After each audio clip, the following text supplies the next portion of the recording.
Ինչ է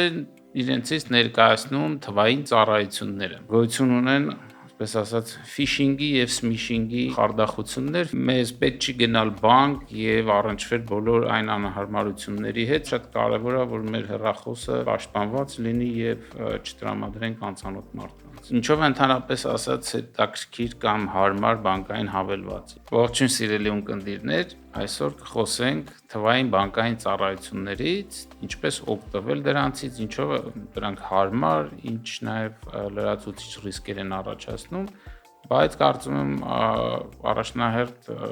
հարմարությունն է։ Յուրաքանչյուր էպիզոդում մենք պարզ լեզվով ներկայացնում ենք բարդ ֆինանսական հասկացությունները եւ տալիս որոշակի գործնական խորհուրդներ։ Շնորհակալություն ենք հայտնում Արարատ բանկին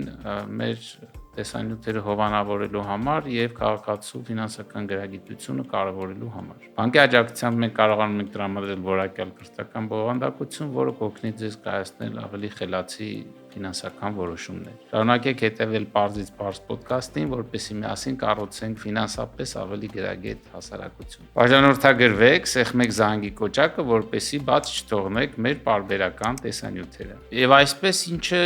իրենցից ներկայացնում թվային ծառայությունները։ Վերջին տարիներին մենք ֆինանսական շուկայում տեսնում ենք բավականին ակտիվություն եւ մեր բանկերը, որոնք հիմնական մեր ֆինանսական ծառայություններ մատուցողներն են, բոլորն էլ հիմնականում ակտիվացել են այս կամ այն չափով թվային ֆինանսական ծառայությունների դաշտում,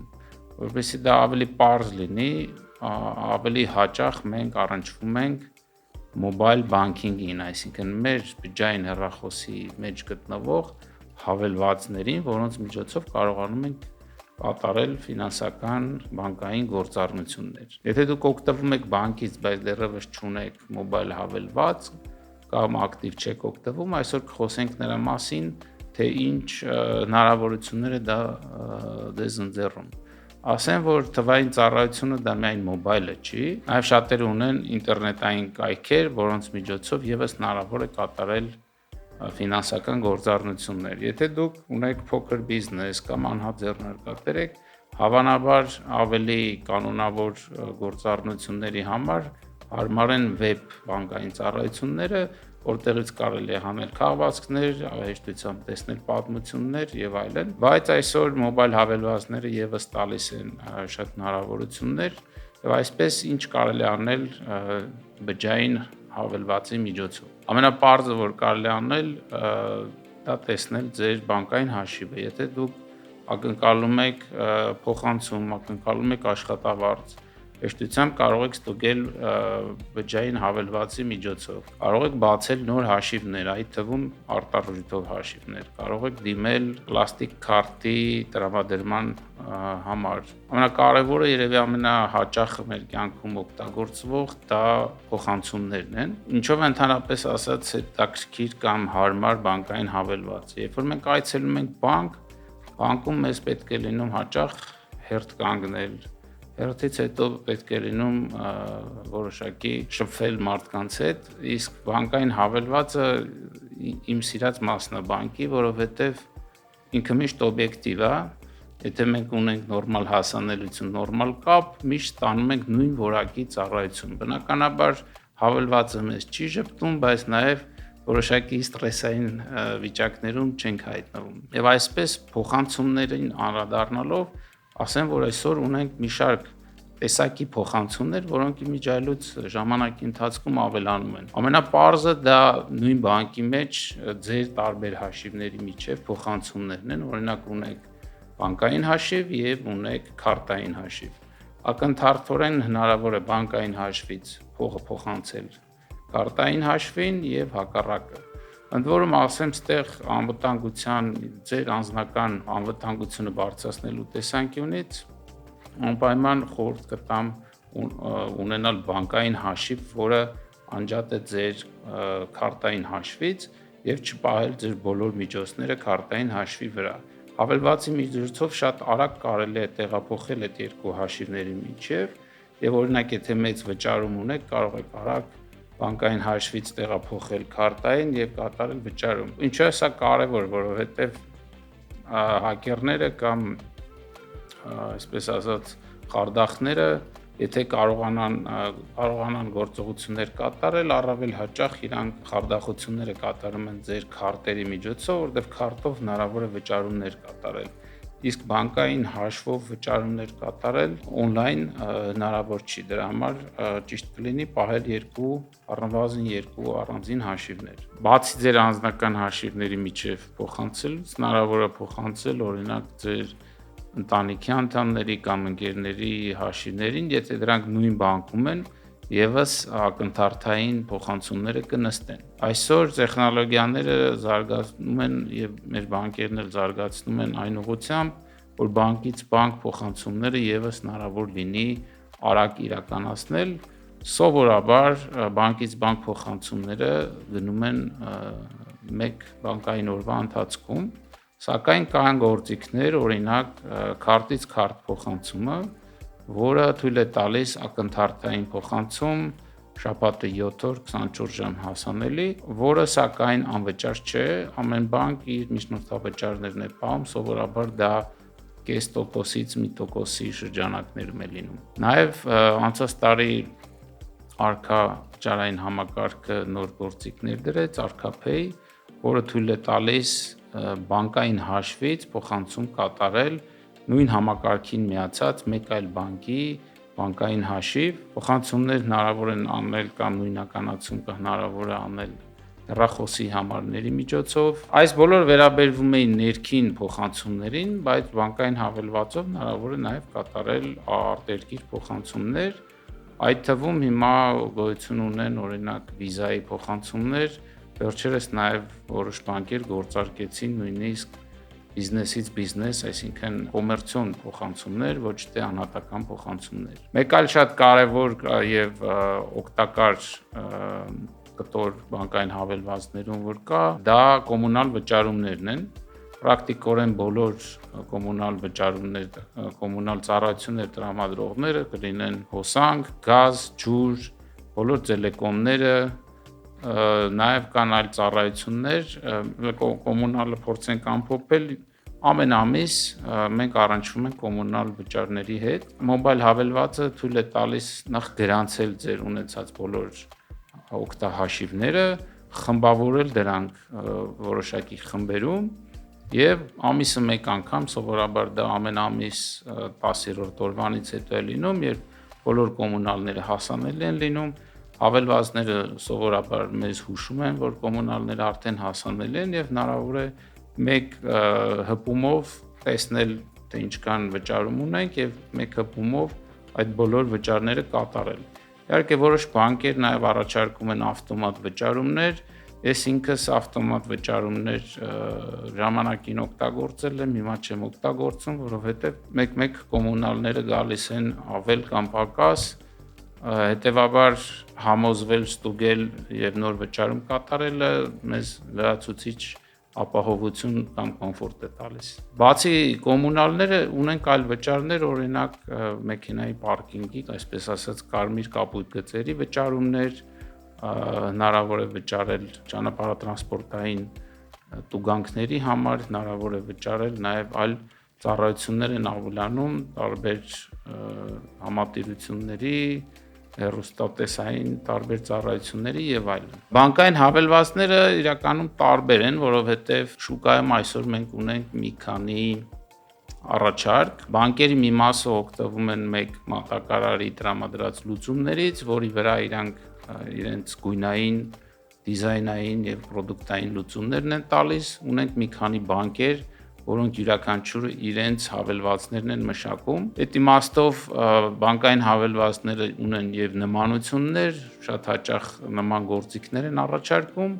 եւ բանկային հավելվածները բնականաբար ունեն տարբերություններ։ Ունենք մի քանի բանկեր, որոնք նաեւ ներդրումային բանկային ծառայություններ են առաջարկում, օրինակ իրանց հավելվածներով հնարավոր է գնել պարտատոմսեր կամ բաժնետոմսեր եւ նաեւ հնարավոր է տեսնել ձեր ունեցած արժեթղթերի քաղվածքը։ Այլ բանկերի դեպքում դեռևս այդ հնարավորությունները չկան։ Փոխանցումների մասով ասեմ, որ նաև կան այսպես ասած flight գործարքներ, որը նաև մեր հովանավոր Արարատ բանկն է առաջարկում, որտեղ պարտադիր չի ունենալ հակառակ կողմի հաշվի համարը, Ընդհանրապես նշում ենք գումարը, միջնորդավճարը կազմում է բավականին մատչելի 0.3% եւ հավելվածը մեզ տրամադրում է link, այդ link-ը պարզապես որևէ messenger-ով ուղարկում ենք մեր գործընկերոջը, որը ինքը արդեն մտնում է եւ մուտք է անում իր հաշվի համարը եւ գումարը այսպես ասած քաշում է։ Դա մեզ թույլ է տալիս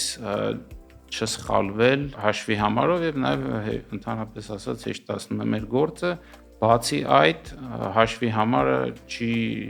շարժվում մեր կոմունիկացիաների միջև,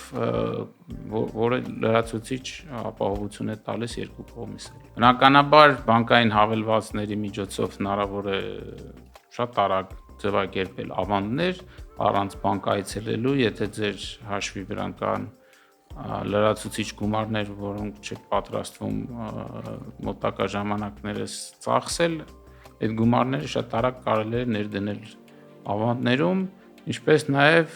բանկերի մեծամասնությունը այսօր պարտատոմսեր է թողարկում, հնարավոր է նաև այդ պարտատոմսերը ձեռք բերել կամ այլ բանկերի եւ նաև ոչ բանկ ընկերությունների պարտատոմսեր ձեռք բերել։ Նաև հնարավոր է դիմել վարկային դիմումների համար, որոշ բանկեր նաև շատ հեշտացված գործընթացով են այսօր վարկերը տրամադրում, որի մասին խոսել ենք, որը ունի իր ռիսկերը, բայց նաև մարդը իր բնույթով սովորաբար ձգտում է հարմարության, հեշտության եւ արագության։ Թվային ծառայությունները մեզ հնարավորություն են տալիս ունենալ հասանելիություն ցանկացած վայրում, ցանկացած ժամանակ եւ բավականին արագ։ Դա էլ հիմնական թվային ծառայությունների շարժիչ ուժն է։ Հարմարությունը իր հետ բերում է նաև նոր ռիսկեր, բնականաբար օգտվելով թվային ծառայություններից մենք հայտնվում ենք մեկ այլ դաշտում, այսպես ասած կիբերտիրույթում, որտեղ այսօր խարդախները բավականին ակտիվ փորձում են ստանալ մեր անձնական տվյալները, մեր գաղտնաբառերը եւ այլն։ Դրա համար մի քանի պրակտիկ քայլերից խոսենք, նախ բջջային հավելվածը պետք է ունենալ այնպիսի սարքի վրա, որ օգտագործում ենք միայն մենք, դա առաջինը, երկրորդը նույնականացման համար որտե տրվում օգտագործել բարդ գաղտնաբառեր եւ բանկերը եւս ժամանակի ընթացքում նույնականացման գործընթացները գնալով ավելի փորձում են ապահով դարձնել։ Օրինակ ժամանակին, երբ ես օգտվում էի վեբ բանկային հնարավորությունից, պարզապես պետք է օգտագործողի անուն եւ գաղտնաբար,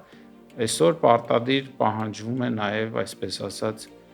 OTP, կտեսնեք այս անգլերեն հապավումը, որը նշանակում է մեկ անգամյա գաղտնաբառ։ Մեկ անգամյա գաղտնաբառը գեներացվում է բջջային հավելվածի արդեն մոբայլ բանկի միջոցով, իսկ մոբայլ բանկ հաճախ մենք նույնականանում ենք մատնահետքով կամ դեմքի միջոցով, այսինքն միանշանակ դա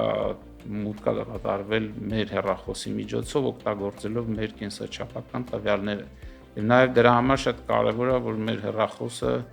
միշտ փակ լինի, միշտ պաշտպանված լինի եւ չտրամադրենք անծանոթ մարդկանց։ Հաջորդ պրակտիկ քայլը, որ խորհուրդ կտայի, պարտադիր միացնել SMS ծանուցումներ, որպեսզի ցանկացած ելք մեր հաշվից մենք կարողանանք տեսնել։ Որոշ դեպքերում բանկերը առաջարկում են կամ մենք կարող ենք ընտրել